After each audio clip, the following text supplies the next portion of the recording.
Assalamualaikum warahmatullahi wabarakatuh. Semoga antum semua dirahmati Allah. Alhamdulillah pada kesempatan kali ini Ana ingin mengajak antum semua untuk menyelami satu topik penting dalam kehidupan bermasyarakat, yaitu tentang penghitungan pajak dalam jual beli rumah. Ini adalah hal yang mungkin sering antum dengar tapi kadang terasa rumit.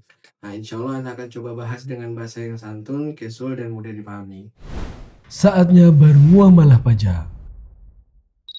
Pertama, dalam transaksi jual beli rumah itu ada dua pihak yang memiliki kewajiban pajak berbeda, penjual dan pembeli. Memahami pembagian ini adalah kunci agar prosesnya berjalan lancar dan mudah. Mari kita pilah satu persatu. Yang pertama, pajak untuk penjual, yaitu pajak penghasilan final atau PPh final. Pajak pertama yang wajib antum ketahui adalah PPh final yang dikenakan atas penghasilan yang diperoleh dari penjualan properti. Karena tekankan, pajak ini adalah kewajiban penjual karena mereka yang mendapat penghasilan dari transaksi tersebut.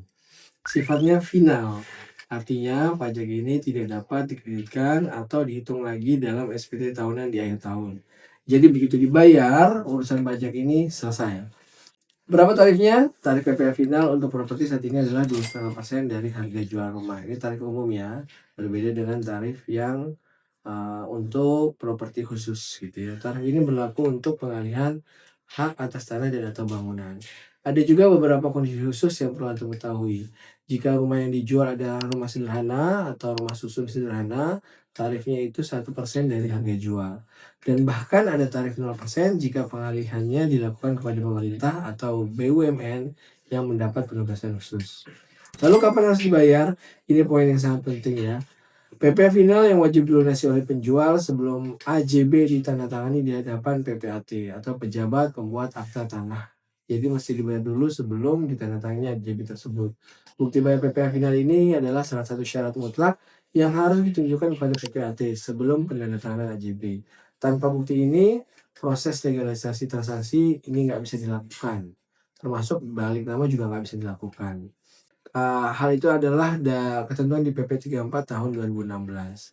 Lalu kemudian kita masuk yang kedua, pajak untuk pembeli. Ini ada VPN dan BPHTB.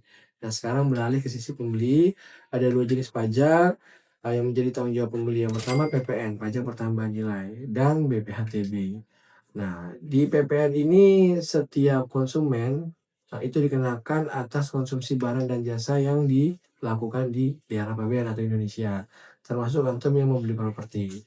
PPN ini memiliki sifat sebagai pajak tidak langsung, artinya beban pajaknya memang ditanggung oleh konsumen akhir, tapi yang memungut dan menyetorkannya ke negara adalah penjual, selama mereka sudah berstatus sebagai PKP atau pengusaha kena pajak. Dalam konteks properti, PPN umumnya dikenakan saat antum membeli rumah baru dari developer yang sudah terdaftar sebagai PKP. Berapa tarifnya? Tarif dasarnya 12%, cuma tarif finalnya adalah 11% ya. Nah, ada juga pengecualian, pemerintah memberikan fasilitas pembebasan PPN atau DTP ditanggung pemerintah untuk beberapa jenis properti.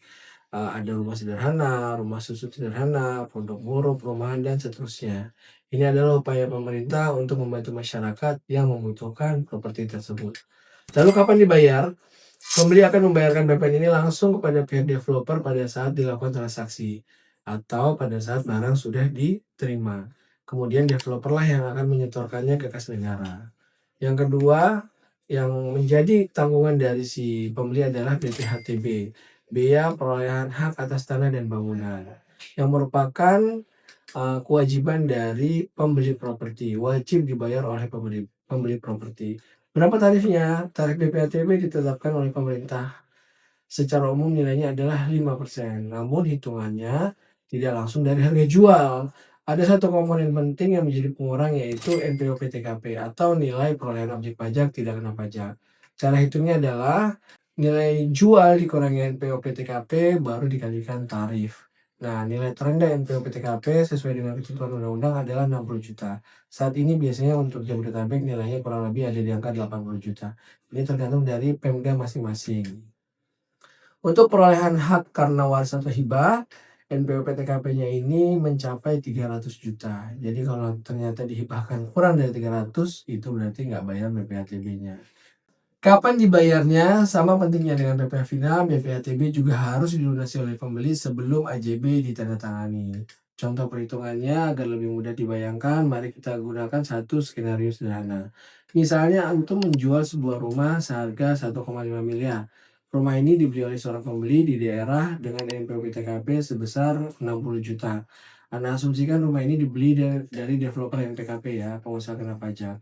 Pajak penjual PPh final. Sebagai penjual, antum wajib membayar PPh final sebesar 2,5% dikali 1,5 miliar, yaitu 37,5 juta rupiah. Nah, untuk pembeli ada dua kewajiban yaitu PPN dan BPATB. Untuk BPATB 5% dikalikan 1,5 miliar dikurang dari NPWP TKP yang 60 juta hasilnya adalah 72 juta. Sedangkan PPN-nya adalah 1,5 miliar dikalikan tarif 11%. Total pajak yang harus dibayar oleh pembeli adalah 165 juta untuk PPN dan 72 juta untuk BPATB.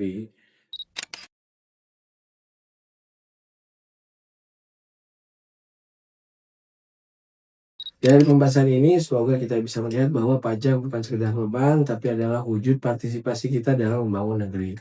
Jadi sebagai warga negara yang memang sudah harus patuh pada ketentuan dan ini merupakan kewajiban yang harus kita tunaikan, untuk mendapatkan hak-hak yang kita terima untuk balik nama dan seterusnya, kita wajib membayarkan pajak tersebut. Insya Allah dengan penuh kesadaran dan keikhlasan, kita juga membantu negeri ini. Semoga bermanfaat bagi antum semua. Wassalamualaikum warahmatullahi wabarakatuh.